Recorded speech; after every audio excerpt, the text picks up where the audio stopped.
My name is Dustin Silas Brown, and abstinence from my processed trigger foods saved my life and allowed me to lose 300 pounds. This is my message to the American Psychiatric Association. You have been presented with overwhelming evidence that ultra-processed food use disorder is not only real, but that it is having a devastating effect on the mental and physical health of our society. New research shows that 30% of our obese population, 40 million human souls, suffers from ultra-processed food use disorder, which cannot be diagnosed or treated properly without a DSM-5 classification. Right now, that proposal is pending after it was rejected in 2021 because it was deemed too controversial and without proper evidence or technical naming. This was partially correct. The name food addiction is not accurate, as it is not all food that is addictive, but instead it is the ultra processing of our food to bypass our natural hunger cues, increase cravings and enjoyability, and lead us to buy more. Children show a higher frequency of ultra-processed food use disorder, likely due to being specifically and unrelentingly pursued through targeted marketing. As we all know, as children's brains continue to form, they are more susceptible because the animalistic reward-seeking system develops faster than the rational decision-making prefrontal cortex, which does not mature until the mid-20s. These ultra-processed foods have been proven to lead to many severe and poor outcomes in childhood and later in life. Many parents are not aware of this fact and also find it nearly impossible to avoid, since it has become so ingrained into our society, which I doubt is accidental. While this has all been presented thoroughly and expertly by heroes fighting for what they know is right in the thankless shadows, let me give you a glimpse of what this looks like in real life situations and what is actually on the line here. I am 9 years in recovery from ultra-processed food use disorder. I'm a processed food addict. Abstinence from my addictive processed substances has saved my life and resulted in me losing 300 pounds. It's also given me a mental peace I call food tranquility, which is something I had never experienced in my life because as a child I was also targeted and my natural food cues were purposely suppressed and replaced by a constant hunger we now call food noise and an overwhelming and never-ending compulsion to continue to eat and binge, no matter how hard I tried not to.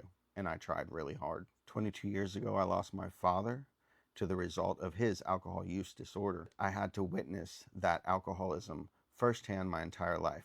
The relapses, the DUIs, the jail, the treatment centers, the 12-step program, everything, over and over. And his addiction eventually took his life. Now, alcohol addiction is well known. There is support for it, and there are a lot of resources. There's hotlines, everything. And even with all of that, my father could not overcome his addiction, as many do not. But imagine that with a processed food use disorder in a society like we have today. Witnessing this firsthand is what allowed me to make the connection that I also had an addiction, which was surprising to me because I spent most of my life trying to avoid anything that could be addictive because I knew that I had that addictive quality in me and I did not want to go down the same road that I had seen my father go down. Unfortunately, I started using processed food and I didn't even know that was something you could do. But when I looked at my life and I looked at his life, I saw the same wasteland, the same actions, the same patterns, and I knew that I had an addiction as well. And that is when I saved my own life and decided to become abstinent from my processed trigger foods. According to the latest research, 40 million Americans may suffer from processed food addiction with no awareness, effective support, or viable ways to navigate a society that has seemingly been organized around the prevalence and acceptance of these ultra-processed foods as if they were now a part of our culture. I believe our true culture is lifting and supporting those of us who are most vulnerable. And right now in this country, that is the ultra-processed food addict who faces an overtly complicated addiction without support, awareness, or even the acknowledgement of its existence up until this point. Every day for them is a war. Even the most successful among us routinely report that it is exhausting trying to exist in a society that is built around our addictive substances with absolutely no acknowledgement that we even exist. Every holiday, every event, every occasion, every ad break is inundated with these processed foods. My journey to abstinence was very difficult, and sadly, most do not make it that far. One of those who did not was my brother and best friend, David Elmore Smith. David had an ultra-processed food use disorder as well, which led him to over 700 pounds. Throughout his life, he tried to lose weight, completely unaware that he was harboring an addiction. His doctors, nutritionists, and society told him and me that restriction of these harmful ultra-processed foods meant something was wrong with us. After losing hundreds of pounds, getting skin removal surgeries, and appearing on shows such as Dr. Phil and a TLC show I won't name because it was named something embarrassing to him without his knowledge, his ultra-processed food addiction caught up with him, and he unknowingly went down the slippery slope of addiction. He went for help for an inpatient rehab treatment facility where he was fed ultra-processed foods and allowed to maintain the weight that was killing him for far too long. The reason this happened is because there is not enough awareness or an official classification that covered what David was suffering from. If there were awareness and treatment options, David would have had assistance in getting abstinent from his addictive substance and reclaiming his mental and physical health. His dream of walking out of there would have come to fruition, and he's not even close to alone. As mentioned, an estimated 40 million Americans currently suffer from this addiction right now.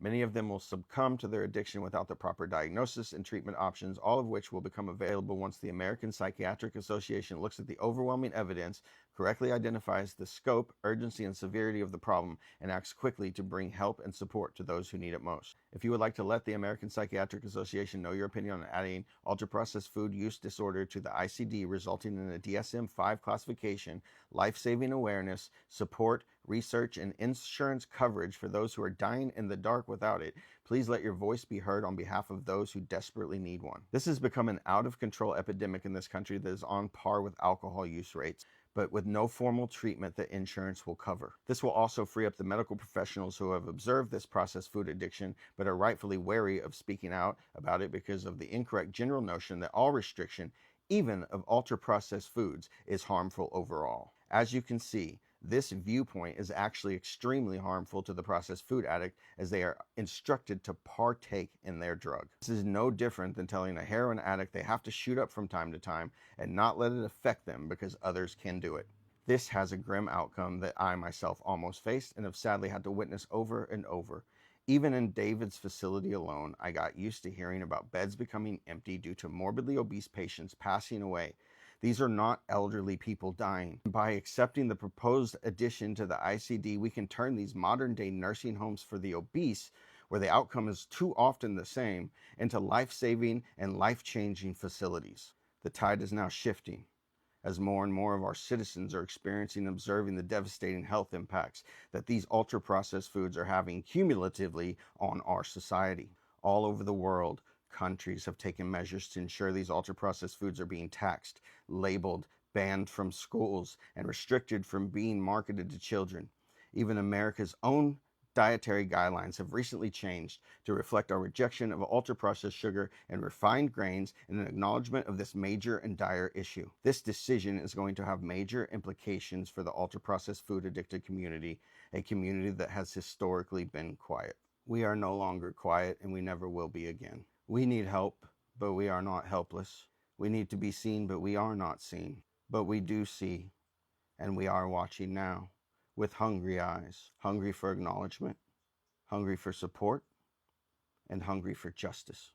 Please join me and all processed food addicts in sharing your opinion with the American Psychiatric Association about adding ultra-processed food use disorder to the ICD and to the American Psychiatric Association members who will be voting. Please consider the severity of this decision, and please look honestly at the overwhelming collaborative worldwide effort that has gone into bringing this issue to light in the hopes of saving hundreds of thousands of lives that are currently up in the air.